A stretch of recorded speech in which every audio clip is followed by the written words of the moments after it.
अगर आप लोग यूपी टेट की तैयारी कर रहे हैं और उर्दू ज़बान को मुंतखब किया हुआ है तो हैदरी स्टडी पॉइंट को यूट्यूब पे सब्सक्राइब कर लीजिए। यहाँ से आपको उर्दू के सभी स्टडी मटेरियल आसानी से दस्तयाब हो जाएंगे। आज की अपनी इस वीडियो में हम लोग उत्तर प्रदेश शिक्षक पात्रता परीक्षा के प्रैक्टिस सेट को डिस्कस करेंगे, जिसमें हम लोग उर्दू के 30 सवालों को देखेंगे जो कि पेश किया जा रहा है MM अली के ज़रिए। आप लोग मुझे अनअकैडमी पे फॉलो करें, मेरे YouTube channel Haidri Study Point को सब्सक्राइब कर लें, इस वीडियो को ज़्यादा से ज़्यादा शेयर करें। तो चलिए शुरू करते हैं। यहाँ पे आप लोगों को एक पैसेज दिख रहा होगा, इस पैसेज की सहायता से हमें 4 सवालों के जवाब देने हैं। सबसे पहले पैसेज पढ़ लेते हैं। पैसेज में कहा जा रहा है कि एक हकीम का कौल है कि गैर अक़वाम के लोगों को अपनी कौम में इस तरह जज्ब कर लेना कि अपने और गैर में इम्तियाज़ न रहे बिलाशुबहा मुश्किल काम है, लेकिन गैर ज़बान के अल्फाज को अपनी ज़बान में इस तरह जज्ब कर लेना कि मालूम तक न हो कि ये गैर हैं, इससे ज़्यादा मुश्किल काम है। यानी कि दूसरी कौम के लोगों को अपनी कौम में जज्ब कर लेना, मिला लेना मुश्किल तो है, लेकिन उससे भी ज़्यादा मुश्किल ये है कि दूसरी ज़बान के अल्फाज को अपनी ज़बान में मिला लें। ये इस्तेदाद उर्दू में बदरजाए कमाल मौजूद है। यानी कि उर्दू को ये खसूसियत है कि वो दूसरी ज़बान के अल्फाज को अपने में मिला लेता है। इस तरह सैकड़ों हज़ारों लफ्ज़ गैर ज़बानों के इस तरह घुल मिल गए हैं कि बोलने और पढ़ने वालों को ख़बर तक न होती कि देसी हैं या विदेशी हैं, अल्फाज जो हैं वो अपने हैं या पराए हैं। तो दोस्तों ये था पैसेज। अब हम लोग इसी पैसेज पे बेस्ड कुछ सवालों को देखते हैं। पहला सवाल ये कि इस्तेदाद के क्या माने हैं। दोस्तों उर्दू की इस्तेदाद यानी कि खसूसियत क्या है कि वो दूसरी ज़बान के अल्फाज को अपने में जज्ब कर लेता है। तो हम कह सकते हैं कि इस्तेदाद के माने खसूसियत के हैं। अगला सवाल है कि इस इक़्तिबास में किस ज़बान की खूबी बयान की जा रही है। तो उर्दू ज़बान की खूबी बयान की जा रही है कि दूसरी ज़बान के अल्फाज को अपने में जज्ब कर लेता है। तो हमारा जो आंसर हो जाएगा वो उर्दू सी वाला ऑप्शन हो जाएगा। अगला सवाल यह है कि गैर अक़वाम के लोगों को अपनी कौम में इस तरह जज्ब कर लेना कि अपने और गैर में इम्तियाज़ न रहे, डिफरेंट न रहे, बिलाशुबहा मुश्किल काम है। ये कौल किसका है। तो दोस्तों अगर आप लोग पैसेज को पढ़ेंगे तो पैसेज में स्टार्टिंग में ही कहा जा रहा है कि एक हकीम का कौल है। अब हकीम का ही कौल है कि गैर अक़वाम के लोगों को अपनी कौम में मिला लेना मुश्किल काम है, अतः हम कह सकते हैं कि ये जो कौल है वो हकीम का है। चौथा सवाल ये कि गैर ज़बान के अल्फाज को अपनी ज़बान में इस तरह जज्ब कर लेना कि मालूम न हो कि वो गैर ज़बान के हैं, ये कैसा काम है। तो दोस्तों ये काम तो बहुत मुश्किल है कि गैर ज़बान के गैर लोगों को अपनी कौम में मिलाया जाए, लेकिन उससे भी ज़्यादा मुश्किल क्या है, गैर ज़बान के अल्फाज को अपनी ज़बान में मिलाया जाए। यानी कि ये जो काम है वो मुश्किल तरीन है, बहुत ही ज़्यादा मुश्किल है। बढ़ते हैं अगले सवाल की तरफ। अगला सवाल है कि इस शेर को नीचे दिए गए शायरों के नामों में से किस नाम से पूरा कर सकते हैं। यहाँ पे एक शेर है, शेर में खाली जगह है, खाली जगह में किस शायर का नाम भरा जाएगा। शेर क्या है कि पूछते हैं वो कि डैश कौन है, कोई बतलाए कि हम बताएं क्या। तो दोस्तों अगर मैं इस शेर की बात करूं तो ये शेर गालिब का, यानी कि इस शेर को हम ऐसे कह सकते हैं कि पूछते हैं कि वो गालिब कौन है, कोई बतलाए कि हम बतलाएं क्या। तो दोस्तों ये जो शेर है वो गालिब का है। गालिब बहुत ही खुद पसंद और अनानियत पसंद शायर थे। अपने बारे में वो खुद कह रहे हैं कि यूं तो दुनिया में है सुखनवर बहुत अच्छे, कहते हैं कि गालिब का ये अंदाज़े बयां और। तो इस शेर से हम अंदाज़ा लगा सकते हैं कि गालिब में अनानियत बहुत ज़्यादा थी और इस शेर में भी खुद पसंदी देखने को मिल रही है। इससे हम अंदाज़ा लगा सकते हैं कि ये जो शेर है वो गालिब का, यानी कि खाली जगह पे हम लोग भर सकते हैं गालिब का नाम। बढ़ते हैं अगले सवाल की तरफ। मिरतुल उरूस किसकी तसनीफ़ है। दोस्तों मिरतुल उरूस को उर्दू का पहला नावल तस्लीम किया जाता है। ये जो नावल है वो डिप्टी नज़ीर अहमद का है और डिप्टी नज़ीर अहमद को उर्दू का पहला नावल निगार माना जाता है। मिरतुल उरूस, तौबतुन नसू, इब्नुल वक्त, ये सभी नावलें जो हैं वो डिप्टी नज़ीर अहमद की हैं।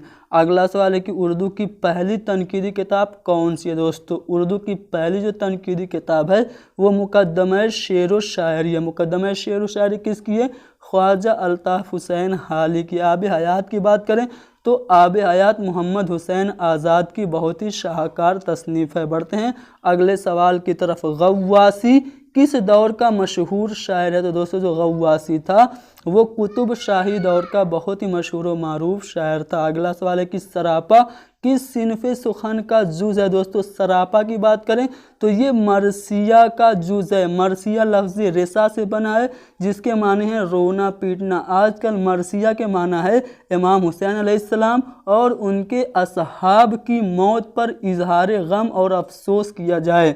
आजकल करबला के वाक़यात जिस नज़्म में मिलते हैं उसको हम लोग आमतौर से मरसिया कहते हैं। अगला सवाल यह कि जिनसियात के मौजू पर किस अदीब ने अफसाने लिखे। तो दोस्तों जिनसियात के मौजू पे सबसे ज़्यादा जो अफसाने लिखे वो सादत हसन मंटू और इस्मत चुगताई ने लिखे। इस्मत चुगताई तो यहाँ पे ऑप्शन में है नहीं, हम लोग किस पे जाएंगे, सादत हसन मंटू पे जाएंगे। सादत हसन मंटू को फहशियात निगारी पर, फहश निगारी पर इन पर मुकदमा भी चलाया गया था। इनकी बहुत सारी अफसाने हैं। जिनसियात के मौजू पर सबसे ज़्यादा सादत हसन मंटू ने ही अफसाने लिखे। अगला सवाल है कि टूबा टेक सिंह अफसाना किस मौजू पे लिखा गया। तो दोस्तों टूबा टेक सिंह अफसाना किसका है, सादत हसन मंटू का है। ये अफसाना लिखा गया है तकसीम हिंदो पाक पर, यानी कि जब हिंदुस्तान और पाकिस्तान का बंटवारा हुआ था तो उस बंटवारे में एक शख्स था जो कि ज़हनी तौर पर बहुत ही डिस्टर्ब था, उसी का नाम था टूबा टेक सिंह। तो टूबा टेक सिंह जो अफसाना है वो तकसीम हिंदो पाक पर मबनी है। अगला सवाल यह है कि निकलना खुल्द से आदम का सुनते आए थे लेकिन, निकलना खुल्द से आदम का सुनते आए थे लेकिन बड़े बेआबरू होकर तेरे कूचे से हम निकले। इस शेर में कौन सी सिनात है। तो दोस्तों इस शेर में हज़रत आदम अलैहिस्सलाम का जन्नत से निकलना बयान किया जा रहा है। जब हज़रत आदम अलैहिस्सलाम को अल्लाह ने पैदा किया तो उनको जन्नत में रख दिया और उनसे ये कहा कि एक ख़ास पौधे के या पेड़ के पास न जाए, लेकिन शैतान ने उनकी बीवी को बहकाया और बीवी के बहकाने पर बीवी ने क्या किया, हज़रत आदम अलैहिस्सलाम को मजबूर किया उस पेड़ का फल खाने को। पेड़ का फल खाने की सज़ा ये मिली कि उनको जन्नत से निकाल दिया गया। तो यहाँ पे एक ख़ास किस्से की तरफ इशारा हो रहा है, हज़रत आदम अलैहिस्सलाम के किस्से की तरफ। तो जिस शेर में किसी ख़ास किस्से वाक़ये की तरफ इशारा होता है उसमें सिनत तलमी होती है, यानी कि इस शेर में कि निकलना खुल्द से आदम का सुनते आए थे लेकिन बड़े बेआबरू होकर तेरे कूचे से हम निकले, इस शेर में सिनत तलमी है। अगला सवाल यह है कि ऐसा लफ्ज़ जिसके ज़रिए हैरत, गुस्सा या खौफ ज़ाहिर हो वहाँ पर क्या निशान लगाते हैं। तो दोस्तों ऐसा लफ्ज़ जिससे हैरत, गुस्सा ज़ाहिर हो उसको हम लोग क्या कहते हैं, अंग्रेज़ी में एक्सक्लेमेटरी वर्ड कहते हैं, यानी कि हुरूफ़ फ़जाइया कहते हैं। तो उसके आगे हम लोग इस चिन्ह को लगाते हैं, ये जो है वो बी वाला ऑप्शन हमारा सही हो जाएगा। अगला सवाल है कि हुस्ने मतला किससे कहते हैं। दोस्तों हुस्ने मतला जो होता है वो गज़ल का दूसरा मतला होता है। तो यहाँ पे हमारा चौथा वाला ऑप्शन गज़ल के दूसरे मतला को हुस्ने मतला कहते हैं, सही जवाब हो जाएगा।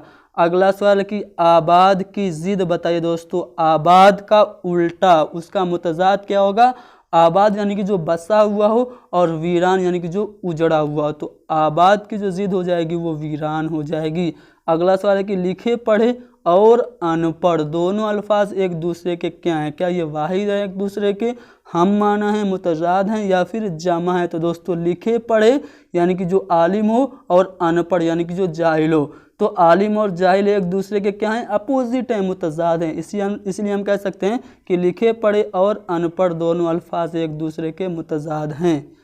अगला सवाल है कि ज़ैल के किस जुमले में सिफत का अल्फाज इस्तेमाल नहीं हुआ है। दोस्तों चारों जुमलों को हम लोग पढ़ लेते हैं। पहला जुमला है कि नाक बड़ा जहरीला सांप है। तो दोस्तों अगर मैं इसमें जहरीला की बात करूं तो ये क्या है, सिफत है, यानी कि इसमें तो सिफत का अल्फाज इस्तेमाल हुआ है। दूसरा है कि दिल्ली खूबसूरत शहर है। तो दोस्तों यहाँ पे खूबसूरत भी सिफत है, इसलिए ये भी हमारा आंसर नहीं होगा। आदमी आ रहे हैं। और चौथा है कि बर्फीली हवाएं चल रही, तो बर्फीली भी सिफत है, तो ये भी हमारा गलत हो जाएगा। हमारा सही जवाब क्या होगा, आदमी आ रहे हैं। तो आदमी आ रहे हैं इस जुमले में सिफत का लफ्ज़ इस्तेमाल नहीं हुआ है, अतः हमारा सी वाला ऑप्शन सही जवाब हो जाएगा।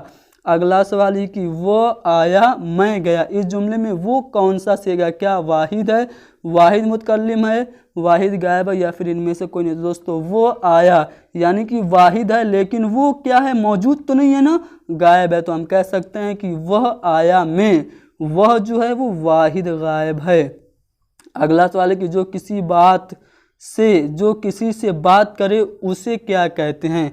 मैं आपसे बात कर रहा हूँ तो मैं क्या हूँ, आपसे, आप मुखातिब हैं और मैं क्या हूँ, मुतकल्लिम हूँ। तो जो किसी से बात करे उसको हम लोग मुतकल्लिम कहते हैं, यानी कि बोलने वाला कहते हैं।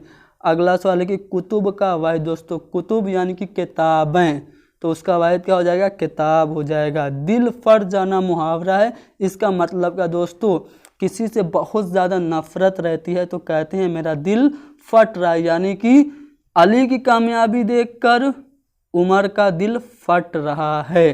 तो दोस्तों दिल फट जाना यानी कि नफरत होना, यानी अली की कामयाबी देख के उमर नफरत उससे कर रहा है, तो दिल फट जाना इस मुहावरे का अर्थ होगा नफरत हो जाना।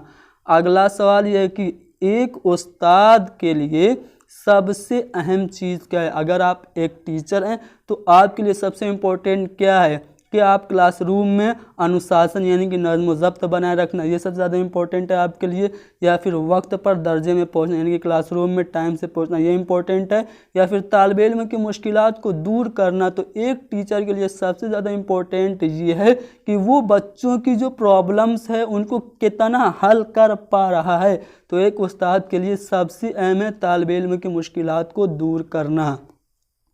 अगला सवाल है कि शायर शबाब और शायर इनकलाब के नाम से किस शायर को जाना जाता है। तो दोस्तों शायर शबाब और शायर इनकलाब जोश मलिहाबादी को कहते हैं, उनका असली नाम शब्बर हसन खां था। शब्बर हसन या शब्बीर हसन खां जोश मलिहाबादी का पूरा नाम था। पूरा नाम भी आपसे पूछा जा सकता है। खुदी का फ़लसफ़ा किस शायर के यहाँ पाया जाता है।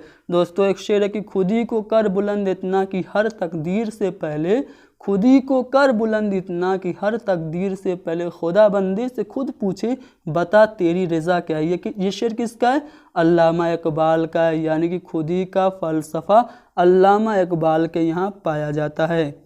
अगला सवाल है कि सोज़े वतन किसका अफसानवी मजमूआ है। दोस्तों सोज़े वतन इस अफसानवी मजमूआ को अंग्रेज़ों ने ज़ब्त कर लिया था क्योंकि इसमें देशभक्ति की भावना बहुत ज़्यादा थी। तो सोज़े वतन जो अफसानवी मजमूआ है वो मुंशी प्रेमचंद का है। अगला सवाल है कि ड्रामा अनारकली कब लिखा गया। उर्दू का बहुत ही शाहकार ड्रामा है ड्रामा अनारकली, जिसको इम्तियाज़ अली ताज ने लिखा था। ये शाये किया गया था 1922 ईस्वी को।